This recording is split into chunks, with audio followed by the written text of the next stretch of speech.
Welcome. Thank you. This My is, pleasure. this is Terry Lynn Wilkins, and she is an expert on infidelity and what to do about it, how to heal it, what couples that come to you can do really to heal. It's a fairly intense process. I'm sure of it. Mm-hmm. And I wanted to bring you on here to discuss this topic. And I'll start right off with kind of a perspective I've been thinking about all day long today that I wanted to get your take on. As I work with couples, and Mm-hmm. I would say a good third of them bring up the topic of infidelity, and almost every couple that comes here has had a small experience, but about a third of them really come in here with a huge betrayal. Mm-hmm. And while I'm very sensitive to people that blame each other and who takes responsibility for what, the person who feels cheated on often has a level of hurt that kind of goes into the zone of mystery. It's beyond just a conversation where two people can talk and hear each other and listen well and get over it. Mm-hmm. This goes beyond. Now, the person who does the cheating, and when I say cheating, I'm talking about, a person who has proactively been romantic, maybe in the physical realm. That's often what we think of as cheating, but maybe in the emotional realm. Emotional affairs are pretty serious too. Sure. But what I'm curious about is the person who did the cheating, long before they do the cheating, they're probably not happy. Mm. And they are going through life with this partner, often having a whole lot of self-discipline to not cheat. Mm-hmm. And they can spend years and years holding back, not cheating, being faithful, while the other partner over there that was cheated on is sometimes just pretty laissez-faire, like, oh, we don't have sex, but it's not a problem, and and it's all he wants, and it's annoying, and he doesn't know how much the kids take my energy.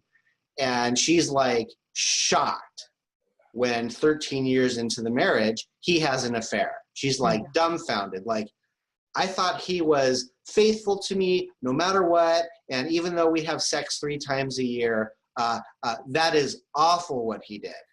Mm-hmm. Now, I'm in no way putting this scenario down or belittling the person who was cheated on, but my question is, when do you finally talk to the person directly who did the cheating and basically say, and maybe in front of the other partner, how long have you been miserable? How long have you been hurting? And have them kind of start talking about it. I mean, would you do that within 4 to 6 hours of working with somebody in the first hour? Or would you wait to make sure the person who was cheated on feels thoroughly heard? So that is my super long question that you could write a 300-page book on. I could. You touched on so many things. I know. Well, I'm sorry. You probably don't know this about me, but I don't actually do couples. Okay. So you have a much, much, much bigger challenge Okay. than I do. And the reason that I don't is because typically, and maybe, I'd be curious on what your opinion is on this, but usually when a couple comes in for counseling, there is a grasping onto the relationship that I don't have a tolerance for, in terms of, if you're not supposed to be together, I can't work with you and not tell you that. You know what I mean? So So I tend to work with people on the backside of it, and I work with them individually. So I don't have that challenge, but I can speak to what you were talking about initially when you were mentioning the person who's been cheated on, that there often is it's so much deeper than you can even touch. And I think that it's important to understand why that is. And when you actually explain it to the person who's been hurt, then you can maybe talk a little bit easier to them. The way that I have understood it, and only from going through it myself, both sides, Okay. is that it's very primal, in that when you're in a relationship, and you know this, you speak of this all the time, you are looking for safety. That's why trust is so important. You want to know that you're safe with this person. So it's pretty obvious. Most people know that when you're cheated on, all of a sudden you've lost the trust and you don't feel safe, which that in and of itself is primal. And that is raw. And you're dealing with somebody who, I kind of compare women who have been cheated on to a wounded animal. Like if you touch them in the wrong spot, they're going to bite you. But the other part that I think most people don't realize is that I believe as a human being, whether you're male or female, we walk through life with this kernel of I'm not good enough. Yeah. We all have different ways of defining what that is. For a woman, when your partner cheats on you, it brings that up in a way unlike many other things can, because all of a sudden you think, now I have proof that I'm not good enough, because the person that I thought loved me the most has now betrayed me. And that is the deepest wound. So they are not really understanding that's happening. They're just raging and so angry at this person because they've touched on something that is so fragile, but it was there long before this ever happened. So the way that I look at it is, it's one of the most painful experiences in life. That's why it's also one of the biggest opportunities, because that comes up in a way that it often won't come up in other wounds and in other experiences. Wow. So you're actually saying the person that was cheated on, one of the biggest things that happens for them is, proving to the universe and to themselves, you see, I knew this was going to happen. And on another loop, if you go really deep into it, it's like, I deserve this, right? Probably. Yeah. Because some of what was happening in the relationship all along was proving to both of them, this is coming. And, one of us deserves to cheat and the other deserves to be cheated on. And that was your second point, is sort of like you were talking about, okay. And you didn't really say this, but I imagine you're probably thinking, there's a lot of people out there that say that happy people cheat. I take issue with that. Okay.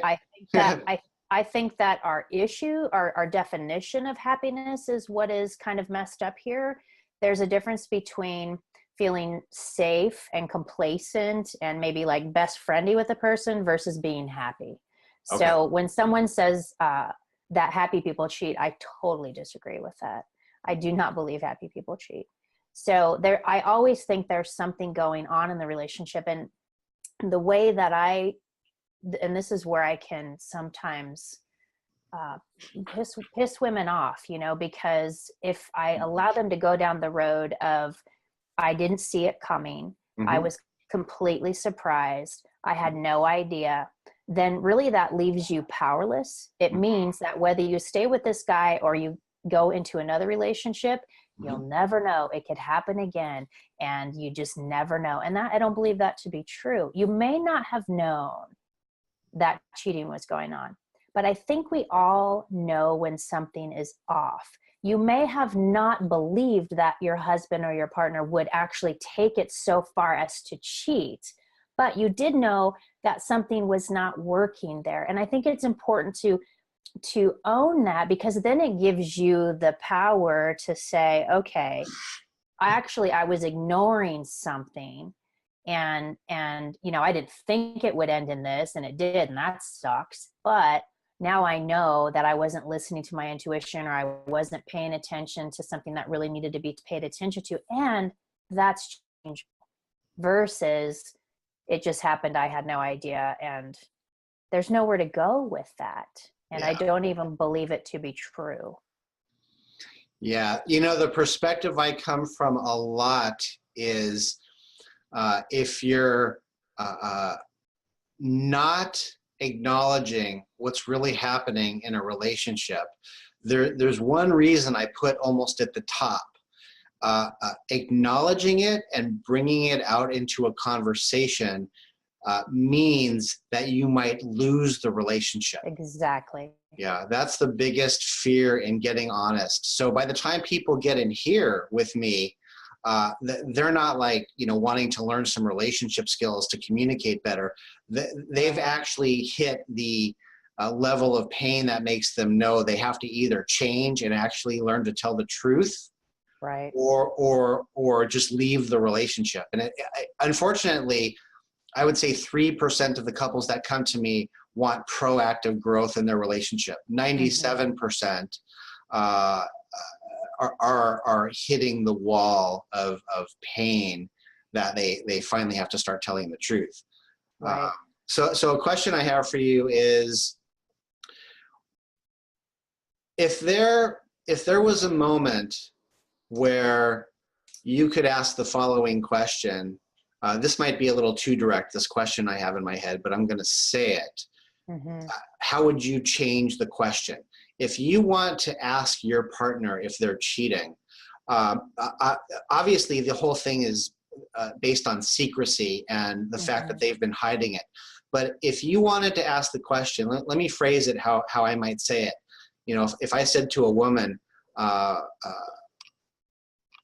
you unhappy enough in this relationship to where you have considered having an affair, or are you currently in one?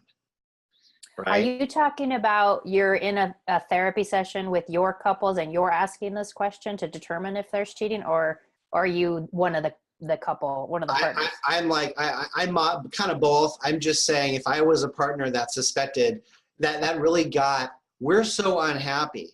And if I'm the partner that is not the one that's about to cheat, or maybe is, and I want to ask the other partner, you know, are we in a big enough mess to where one or both of us might be having an affair soon? You know, or the question is, what do you do in a relationship when you really want to check that out and find that out, besides hiring a private investigator and checking their email and their texting, where you actually know that's probably happening anyway? The issue is not really asking the question, and I think you probably encounter this all the time. The issue is we're afraid of the answer, and that's why we don't ask the question. And often, if we're thinking we need to ask the question, often it's already either happening or very close, right? So I think it's important to understand that it's not that we don't know how to word it, it's that we're afraid of getting a yes. And this is inherently why women will, this is really deep, and I really want to touch on both sides of this about lying, why people lie, and why women will kind of ignore their intuition. Right. Number one, and hopefully I'm not digressing here, but the first reaction that a woman has is, well, if he would have just told me the truth, because there's the betrayal and then there's the lying, and they're two different things. They're two different wounds. And we are all so angry that if you just would have told us the truth, we might have been able to retain our trust in you and forgive you for a mistake, but now you've lied and we don't trust you. And when I explain this to women, at the end of the explanation, they're like, oh my gosh, I don't know why I didn't think of this. I say to them, because it's mostly women that I work with. Okay. I say to them, listen, when you go to ask your children whether or not they've brushed their teeth in the morning, and you've yelled at them because they haven't brushed their teeth, and I'm using this example because I experience this with my own kids every day, and your kid doesn't tell you the truth, it's because he's afraid of you. Yeah. So, okay, first of all, you're asking the man to say something to you that is going to destroy you, and he knows it. You're asking him to say something to you that's going to destroy his life. You're asking him to admit to something that is going to cause him ridicule and rejection from family members. You're asking him to tell you something that's going to potentially destroy his family and his children. You are asking him to be a level of courage that very, very, very few people have the capacity to do. Yeah. Now, that doesn't mean that it's right to lie. I'm just trying to explain why we lie. It is really almost unrealistic to expect that someone's going to come to you and say, hey, by the way, babe, I'm cheating on you. Mm-hmm. It's like dropping a bomb in someone's lap. So understanding that doesn't make it better, but it sort of is like a little kind of healing balm, and that, okay, I guess I can, understand that a little bit. The same applies to the woman on the other side. The reason that you're not listening to your intuition, the reason you don't ask the question, the reason that you let it go for so long is because if I ask the question and I actually do get an answer and it's yes, I have dropped a bomb in my own lap. It means I might lose my financial stability. I might lose my home. I'm going to lose my family. I might lose friends. I might lose everything that I have ever known that has made me safe in the world. I am risking by asking that question. Yeah. Which is why women don't ask it. And then their fault in this, where we need to take responsibility, is that by saying, I didn't know, it absolves us of everything. We can play the victim and we can blame, the husband. And there's a certain amount of attention that you get from that. And it becomes this battle of, I want everybody on my side. And so he's the bad dude and he's the one who cheated. And so, I'm going to be alone here. So I want to retain all the friends and the family and the kids and everything. And so, I'm going to play the victim, but it ends up breaking you in the end because it leaves you feeling completely powerless. So that's the real dynamic that's going on in all of it. Yeah. Yeah. The you brought up the word victimized, it's fascinating. I'm speaking in generalities here because it's mostly what I experience, but the man that cheats on the woman, husband cheats on the wife, he's had 1,000 micro betrayals by not being able to have sex. Mm-hmm. This is the most common complaint, and when they come to me and there's been an affair, mm-hmm. and it is quite fascinating why this is the one betrayal that takes all those 1,000 micro betrayals that the man has felt, and the woman has it's like 1,500 points for the woman. She feels betrayed all at once by that one action. And I don't for a second mean to put that down or to say she's doing anything wrong. Actually, when I've helped couples heal this, I often work with the woman alone, and we have to kind of go back to childhood and do a little bit of family of origin work, because mm-hmm. she brought her experience of feeling betrayed and her ability to forgive to that relationship far before she met the person in that relationship. Yeah. So this actually gets into, how does a person heal? Mm-hmm. One of the other tricks, and I'll say this to see if what you might have to say that I could do differently, which is, it's not a joke, but I kind of kid around with the couple about this 99-year thing, where I say, so the man only has to apologize for the next 99 years. It's a 99-year contract, and he has to apologize. And what I actually mean by that is, it's absolutely impossible for him to know what to say and how long to say it. Mm-hmm. So I almost help the couple make a rule in their relationship that they can both have a conversation, and at any time she brings this up, it's okay for him to apologize. And, over time they get better where, she asks to set up a meeting where they can talk about this. But for those first few months, I kind of get the guy on board with, you sit and make eye contact and feel her pain with her as often as she needs it. And what happens is the couples that I would say have actually healed from this, what the man actually figures out is that he can help her heal by showing her how seriously he is taking how much she got hurt. Yeah. And that's a fascinating thing. And I'll tell you, this 99-year contract I'm talking about lasts for about 4 months.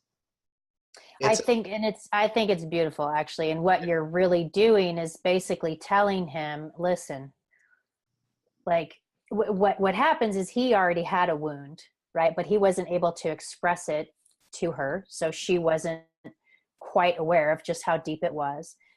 I don't think cheating is ever about sex. So they come into therapy and he's complaining he wasn't getting sex. That's not what he's saying. What he's saying is, I don't feel connected to you. I don't feel seen by you. I don't feel heard by you. And listen, that's not her fault. This is a breakdown of, we don't know how to communicate to each other, which you're so wonderful at, explaining to people how to ask for your needs to be met, right? So it's a breakdown of that. But unfortunately, because he's done what he's done, now her pain is taking front and center. And before they can come back to his pain, he's going to have to stand in the fire of what he did. And the only thing that's required, like you just said, to do that is to actually sit and feel her pain with her. But I will tell women that, listen, do you know how hard that is for a man to do? Because not only is he sitting in your pain, he is having to sit in his shame of what he's done. He is taking a bullet that, frankly, women, I don't know that we are capable of sitting in that kind of pain. Now, the beauty of what can become of that is if the man can tolerate that and the woman starts to gain trust again, he also stands stronger in his masculinity, like you just said, realizing that he can help her heal this. All of a sudden, maybe something healed in their relationship because he's now standing more firmly in confidence and masculinity, however you want to define that for him. The balance of the relationship kind of repairs a little bit. She maybe respects him a little bit more because she just threw everything she had in the kitchen sink at him and he's still standing there. So that's established some trust, but that dynamic, it is hard. And I think for women, when they've been cheated on, they expect the man to take everything they throw at him. And that is reasonable. There needs to be that. But she also has to understand he is not just taking her pain. He is looking at her pain knowing he caused it. Yeah. It's like, it's so much deeper than that. It's like when your kids get hurt and you did it. You're sitting in their pain, but you're also feeling so much guilt and shame. And it is so hard for men to do. Yeah. It takes so much strength to be able to do that. Yeah. And you really have to love the person to get through that. Yeah. And the man has to learn kind of all the same skills, even if they don't bring an affair to the table. He has to learn how to listen without fixing. Right. Hear her and validate her when he doesn't agree with her. So all those same skills. I wrote a post one time, and I think you've seen it.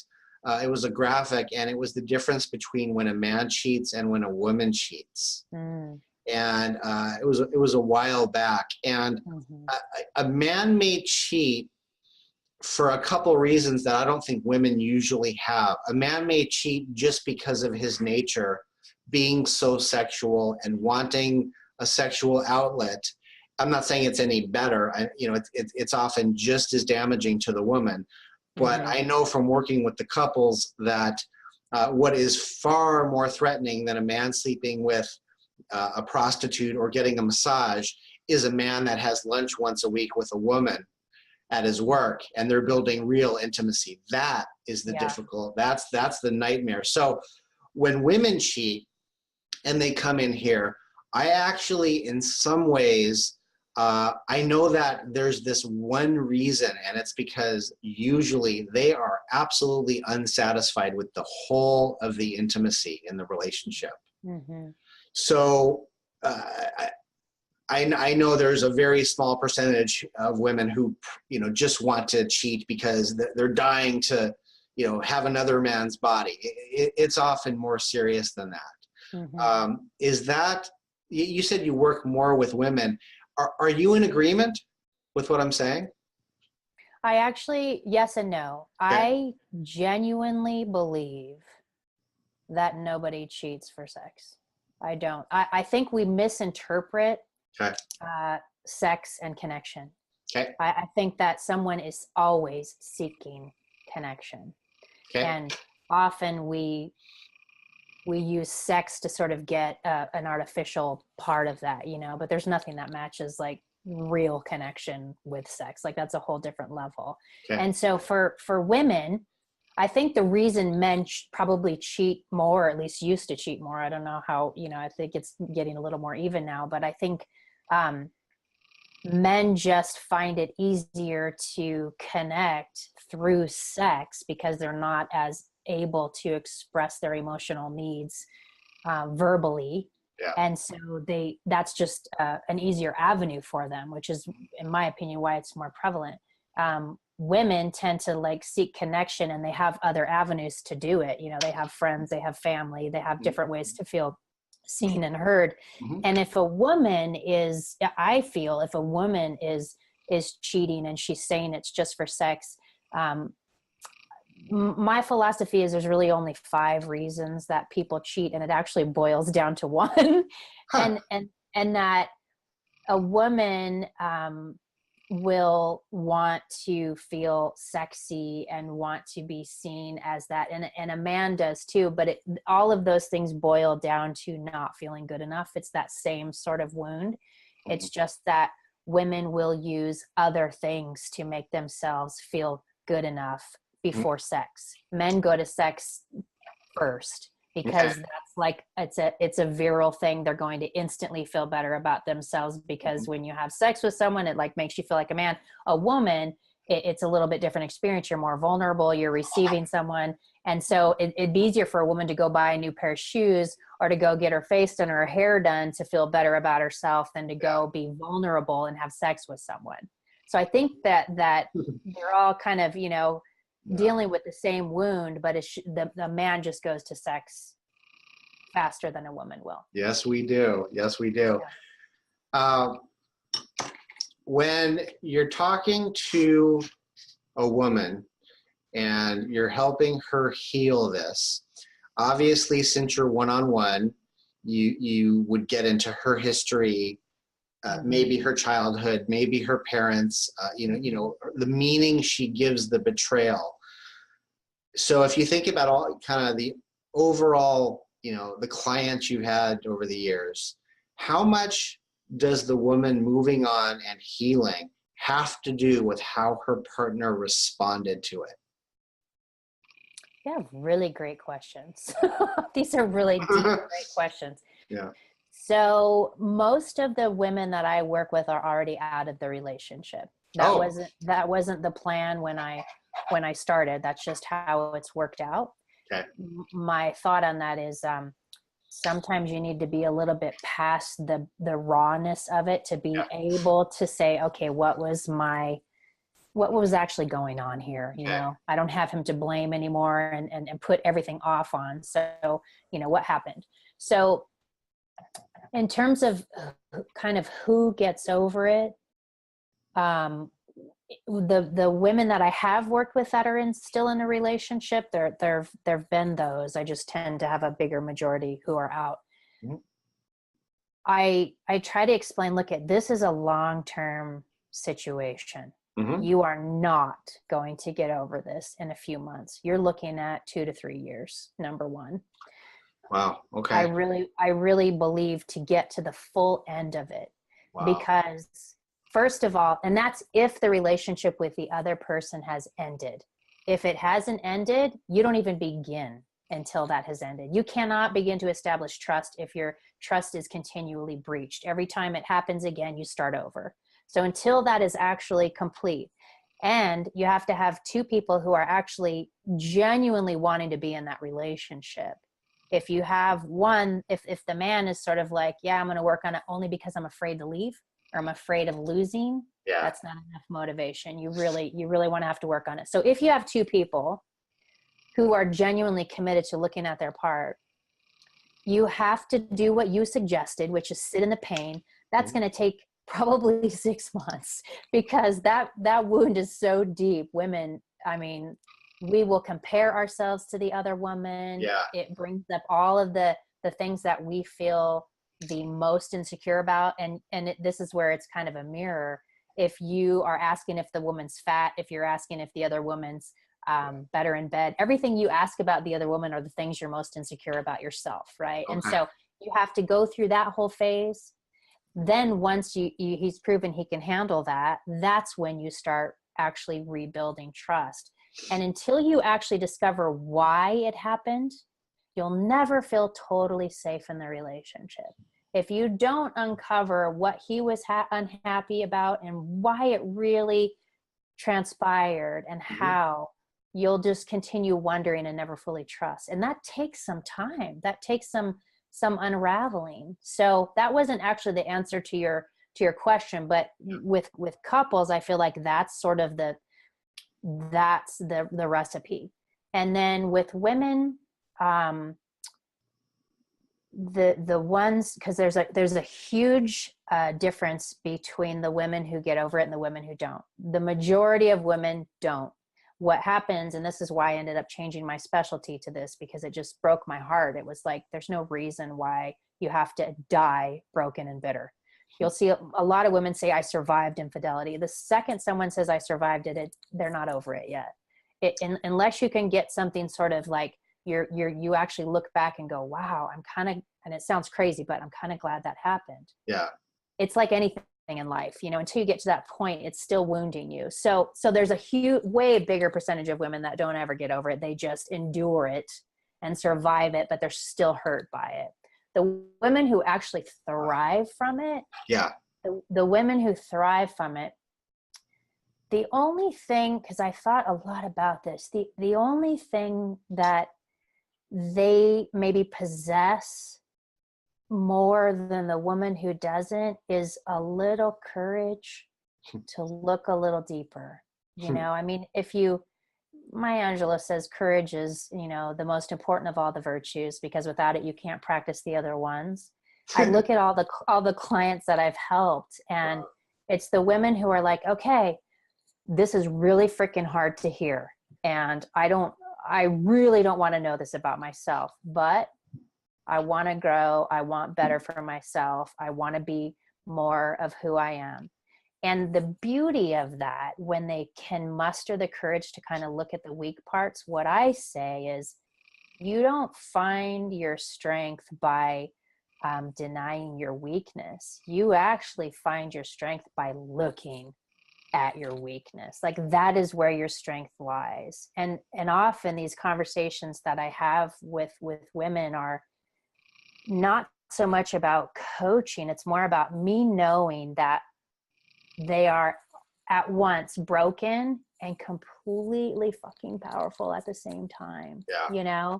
And to be able to navigate and flow in and out of that is where you find your womanhood. And so most of the women that I'm working with are sort of like, there's this hunger to step into their full womanhood. And there's this sort of like courage to look at, okay, what is preventing that? And really, my coaching is all about becoming peaceful with both of them.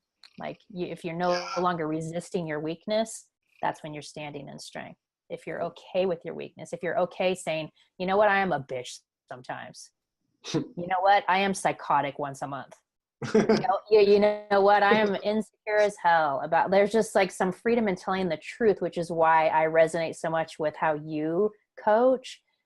That's what so much of what you talk about, the truth, even if it's hard truth, is such a release. It's what we already know. I think we all know what's happening in our relationships. We're just afraid to actually speak it. Like that was how you kind of started the conversation. Yeah. I'm feeling in my gut right now the seriousness of an affair and what it does. I know it happens for men and women, but I'm particularly thinking of women because, well, that's what this group is about. But I'm thinking how when they come to me, when they come to you, we're talking about a wrecked future. Mm-hmm. We're talking about the possibility of, let's say 7 out of 10, 8 out of 10, whatever it is, women not moving on and doing really big healing where there's scabs pulled over it and Mm-hmm. they can look in the mirror and say, wow, I really love men from a genuine place. Instead of fearing them. Yeah. And I'm going to say that is probably something that you can so help women with, because I know your story a little bit and you've actually lived it. Mm-hmm. So it's I believe in my heart that you're in a relationship now where that's not happening, and you've actually built great intimacy with your partner around this topic. And it's got to be like some of my experience in my life of not being heard and listened to in my relationships and healing that entirely got me to this point of like this burning thing in my gut of wanting to teach other people this, because I no longer think what's wrong with me when somebody's not listening to me. I can imagine you have a similar endless desire to teach this to women, because you know the seriousness of like when you project it out, like their future. So how does a woman that gets into another relationship that isn't fully healed, and fully healed is somewhat of a crazy term. Right. We're all evolving until we're not. You're dating a man for 2 months and real communication starts about the deeper things. Does a woman bring this to a man and say, I was cheated on and that's one of the biggest things that's happened, and I'm scared that will be in my life again one day. Can we open a dialogue about this? Absolutely. Okay. If that's true, if that is true for her, and if I think where we go wrong is we think for some reason that we're going to be over it and we should just get to the point where we can trust again. And the truth is, in any relationship, there is a period of building trust, no matter what has happened, even if nothing has happened. There's so many levels of trust and so many different kinds of trust. And so to be able to say, hey, you know what, like this has happened to me and I've done as much work as I can on it. It still scares me and you're new to me. And so, and I'm sure you teach us on how to ask for your needs to be met. Whatever it is for you, the key to it all is figuring out what you need. So if you have a man who is on social media and that scares the shit out of you, and I can tell you it scares the shit out of every woman, we're afraid to ask for the things because we don't want to be perceived as being crazy or controlling or jealous or whatever. But if we are jealous and we are afraid and we do want to control, we have to own that. And it's much better. And if the man says I'm sorry, no, that's better to know that ahead of time. And so to know what you need to feel safe is so crucial. And that's different for every person, It depends on how wounded you are. And also, I always tell people too, define what cheating is for you, because we all have a different idea of what that is. Now, I actually think we all have the same idea, but we think we have a different idea. So, you know, maybe one person, if you're talking to someone, that's not cheating, whereas someone else, like, oh my God, that's like a betrayal. You're being intimate and having a relationship with someone. I personally am on the far end of the spectrum of, like, believe it or not, no, you don't talk to other women. There is, like, I'm not even sure, and I'm open to be wrong about this, but I'm not sure that men and women can have, you know, relationships without having one be attracted to the other. I'm still open to being wrong about that, but until I know for sure, I'm going to edge on the side of caution. When And Harry met Sally. Yeah. yeah. And Yeah. so whether I'm wrong or not, what I know is that I need that for myself. And Yeah. I have a man who actually appreciates that as well. Yeah. Lucky for me, has been through some similar things too. So we match that way. And I've firmly defined, this is what I believe cheating is. This is what I would feel betrayed with. And if we don't have matching definitions of what cheating is, we do not belong together. And so it's something that we should talk about ahead of time, especially in this day and age with technology and everything that's going on. Wow. So I'm going to give a little definition just because it's been the last few clients I've had this week, actually. And okay, so take a man and a woman. They're a couple and they're at a party, Mm-hmm. and the man has an hour-long conversation with another woman, but the couple's very established. They have a long-term relationship, and he has this conversation sitting at a table at a gathering, let's say, and they are talking for an hour, and the emotional affair that is up here for me to describe is based on not just what's happening at that party. It's very much based on what's been going on in the relationship long before they got to that party. Mm-hmm. That man is sitting there, and what's in his head is possibly mild little looks to see where his partner is, and to check in to make sure she's okay, that he's with her, she's number one, and that he's just having this conversation and really enjoying himself. Okay, and that's not an emotional affair, and he knows in his head what he's doing. Agreed. You take the same scenario and forget the hour conversation, but it's a 4-minute conversation, and in his head is the pressure he feels from his partner, the needs he wants to get met, flirting with another woman, the secretive nature of the 4-minute conversation, and kind of getting his yayas by having that excitement with the other person. That could be nothing. It depends on the level to which he feels the appropriate shame into how that harms his connection with his partner. If he loves her and they're both doing well, he should feel bad about it. That's my description. I love it. And I have something similar in that it is not what you're describing. It's not what someone does. It's the intention behind it. So one person can, have that hour-long conversation. It is a friendly, intellectual, whatever it is, and he's aware and connected, and like you described, or like you said, another person can have a smidget of and it's not that at all. And so my personal definition is, if you are doing something that somehow, and it's similar to what you just said, you feel guilty or ashamed in any way, that's your clue. It's not, I didn't do anything. It's not, I didn't kiss, I didn't whatever. You are doing something that if you feel guilty and you feel shame, then it's going to hurt your partner. That's a betrayal. Did I get away with it?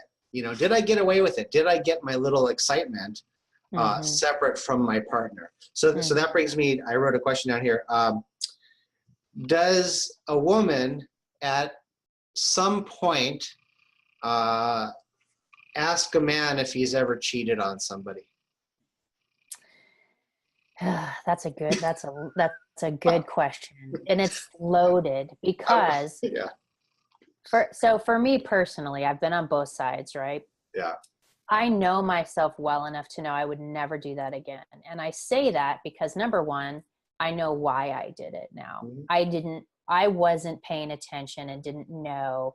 Well, I won't get into my story, but it is Sure. a little bit of a different nuance there, but I know Sure. why now. And Sure. I would never be in a relationship like that again, you know?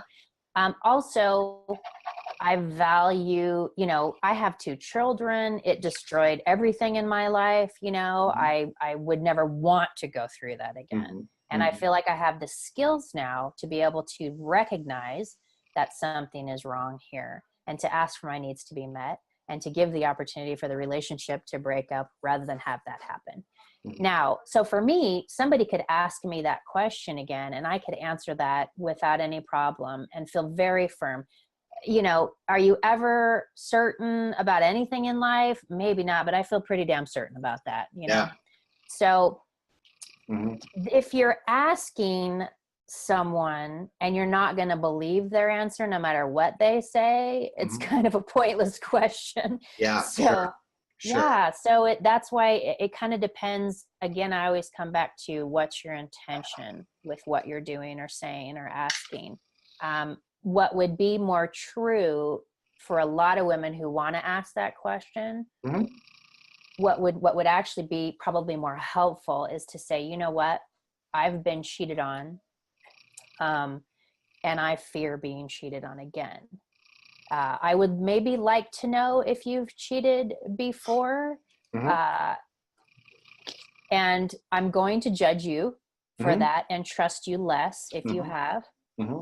I may be open to believe that you might not do it again, but you're definitely going to have to prove yourself more to me if it's been in your past. Because that's really what they're saying. Yeah. Or for some women, it may be if she finds out she's not going to be with him at all.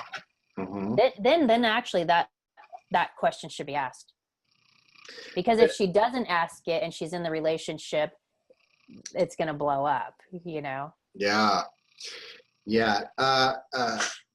I'm a man, and I am in an affair, and I am going to get out of it because I want to take my relationship more seriously. Mm-hmm. And I have realized what I have done, and the guilt is difficult. And I've shared it with my best friend, and that's about it. Should I never tell my woman? Should I just never? Because because it's in the mystery zone once again. Yeah. It can destroy her. Yeah. No matter what the psychology is, no matter what your trust was before. Mm-hmm. Even the healthiest, strongest couple. But does that man go to his grave with this possibly eating him up? That's the magic question. What consequence are you willing to pay? So Yeah. I am a proponent of, and there's no judgment whether somebody does or not, because again, I know how hard it is. Mm-hmm. That you take the risk, because not only do you go to your grave with it, you've also lived your entire life in a state of fear, waiting to always be discovered. And you have also, because you are in a state of fear and because you are in a state of shame, you have cut off the ability to connect and be vulnerable and be completely seen by your partner. You've essentially ensured, by not telling them, you have ensured that you won't get to the depths of intimacy that you really deserve to get to. Yeah. So, I feel like that's a price that I would never be willing to pay. I would take the risk of blowing the situation up, because the weight of shame, and I know this from my own experience, the weight of shame is so heavy. Yeah. It's life destroying. So, and I think a lot of men will tell themselves, and this is where I slap them on the hand. I have a lot of compassion for men, but they tell themselves, I don't want to hurt her. Right. Well, that may be true, but that's not the reason. You don't want to, you don't want to hurt you, and let's just be honest about That's it. You know always, what I mean? yeah, Yeah. that's always the reason. Um, I suspect you'll agree with me, but if you have anything that you teach about this, I teach the couple the conflict they're in, no matter what it is, it has the intimacy wrapped in the conflict. Yeah. You don't know somebody until you've had a conflict, is what I say a lot about, women that are dating. So the intimacy is unbelievably huge as a possibility for a couple healing. It's got to be a very small percentage of couples that actually find that intimacy and thrive again. And from what you're saying, we're on a 3 to 5 year journey, aren't we? Yeah. That's the truth of a couple that wants to stay together, heal that, and fully trust that it won't happen again. 5 years potential. Yeah, I think if you actually heal it, you can stay together and pretend it doesn't exist. That's what a lot of people do, but to actually get to a deeper sense of intimacy and a better relationship, I mean, 2 years minimum. Yeah.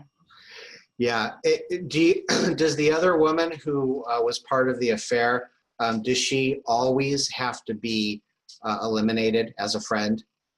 Absolutely. Yeah, she's gone, huh? No question. Yeah. You can't ever establish trust if she is anywhere around. I mean, Derek, we're talking about primal things. Like, I don't know how you feel. I was actually curious to ask you about this. The more I coach and the more people I work with, the more I realize we think we're so smart. We think we are so intellectual, and we were just really primal animals. It kind of comes down to safe, not safe, safe, not safe, and what you're describing as you don't know somebody until you have a conflict. You don't know if you can feel unsafe with someone and get to the other side and feel safe again, because people do in your relationships in particular, things that threaten you and make you feel unsafe all the time. Yeah. Betrayal just happens to be the deepest one. Like you feel the most unsafe with that. But every time, my partner comes to me and says something that I take wrong because of my history or something, I feel unsafe again and I pull away. It's this dance of open, closed, safe, unsafe. And so it's, the betrayal can be, and I've always believed it can be a gift because it opens up what was broken to begin with. But you have to be willing to look at that. And sometimes what was broken is not fixable in a relationship. And both people have to be willing to actually come to that conclusion, and that was the case in my situation. But I just think that we get so sometimes bogged down in the psychoanalysis of stuff. It's more like, and I think that's what your gift is you are able to sense when your couples are feeling threatened and, not being heard and not being seen and not being felt, and to coach someone to and then when someone knows how to see, feel, and hear someone, then the other person feels safe again. Oh, okay. And now I can open up. So the sex, to go back to the, your point, when you're not having sex in a relationship, that is a red frickin' flag. Yeah. That is my litmus. It's not about the sex. What it means is, as a woman, you don't feel safe.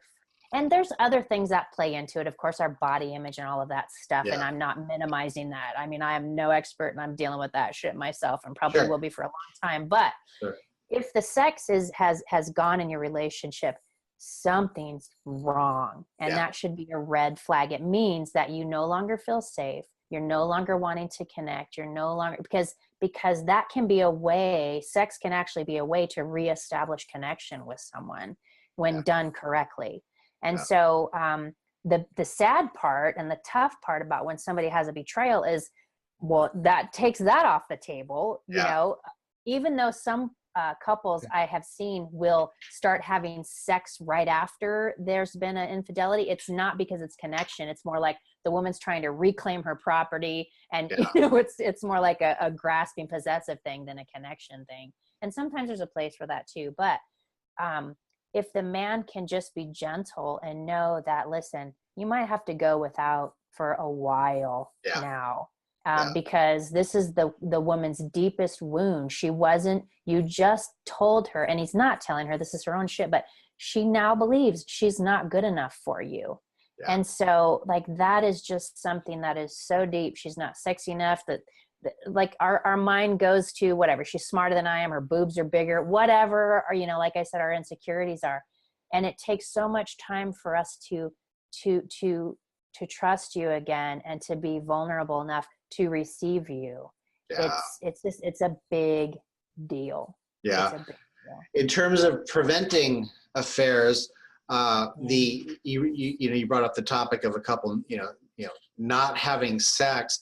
You know, one of the things I deal with a lot is the woman does not want to have sex. Now, when she first has a child or a second child, that's a whole topic. But separate from that, a man, generally can just pretty much have sex. It's a fairly simple process. Mm-hmm. A woman being protective of her body, not feeling emotionally connected, literally letting a person into her body. Mm-hmm. That is a super sensitive thing. And, but so the simplest idea that I teach couples all the time is, I tell the woman, okay, idea number one, you got to have sex whether you feel like it or not. Now, that is a very intense statement, and that comes with sometimes multiple hours of training after I say that, which is the intimacy of all of her pain, suffering, unfortunately, common sexual abuse, all the complications a woman goes through in her life to feel comfortable sexually. That's where the intimacy lies in her sharing that with the man. If she doesn't feel like having sex, I teach them how to help her feel okay with having sex. I think that is probably one of the most important trainings that I could do on what a couple could do to prevent an affair. Are you back? Oh, yes. You back? I'm not touching anything. Okay. Yeah, I don't know what's happening. Okay. So let me kind of say it again. The couple comes to me and the woman doesn't want to have sex. I think you heard that part. Yeah. And the intimacy really exists in her sharing her struggle around sex. Mm-hmm. And I can see, yeah. I start there with, I tell the woman, well, you need to have sex even if you don't feel like it. I start there. Mm-hmm. That's one of the first statements and only statements where any couple I have where the woman goes, that's against everything she's heard from everybody else. Mm-hmm. But then I say, give me a couple hours to explain myself. Sure. And it literally sometimes takes that long. And yeah. I think the training I do in teaching her and stepping her through the communication on how much of a big deal it is to let this man inside her, literally and figuratively, for her to express that is where all the intimacy exists. I mean, so much intimacy. This is, in my experience, this is one of the only things that if a couple could be this close on this topic, they would prevent affairs. Because that brings them to the sex, and the sex is critically important to have. A couple that's having sex once a month or less is headed for divorce. Yeah. The happiest couples have sex once a week, sometimes more, but they don't have a higher happiness level if it's more than once a week. And that's an indicator of a happy couple. What's so fascinating in those studies to me is that Couples that have a really good sex life, if you ask them how great, how important is sex, they say, it's important. It's not that important. It's Well, kind that's of because important.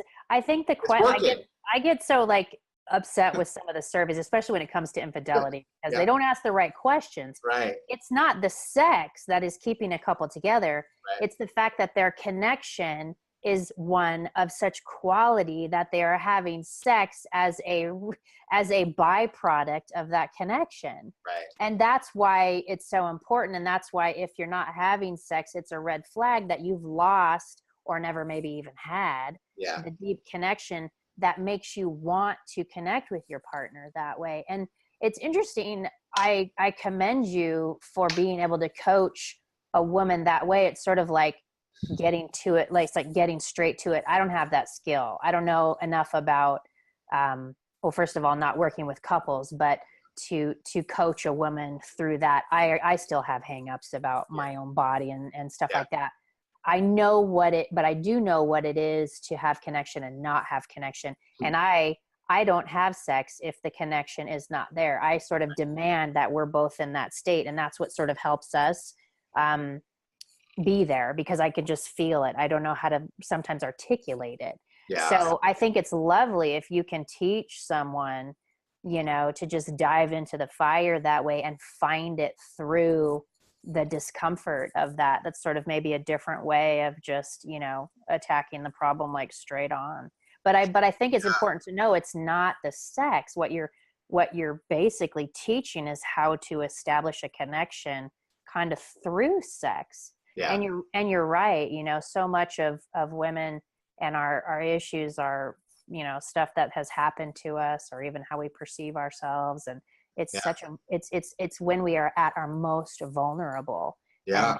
And have to trust the most. And it's not the same for a man, like you said.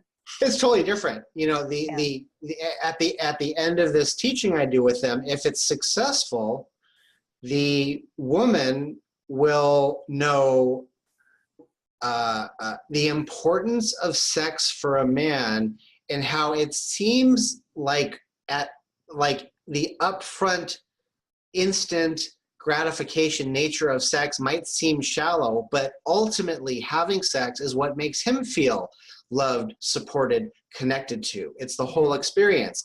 And equally, I want the man to have a deep understanding of how often or how much she doesn't want to have sex, or how uncomfortable it is to do if she's not feeling safe emotionally. I have a different, I think I have a controversial opinion of this with women and sex. Yeah. I actually believe that women and men would have the same sex drive, that women would want to have sex as much as a man. Yeah. This is my own personal experience. As much as a man, if she feels connected and safe.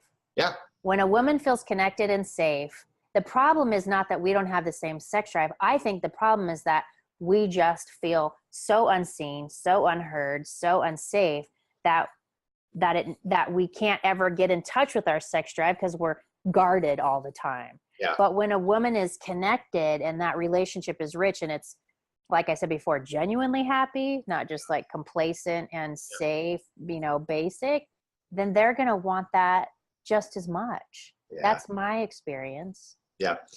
I think there's tremendous difference in male and female sexuality, but I have complete agreement with you on the level of drive.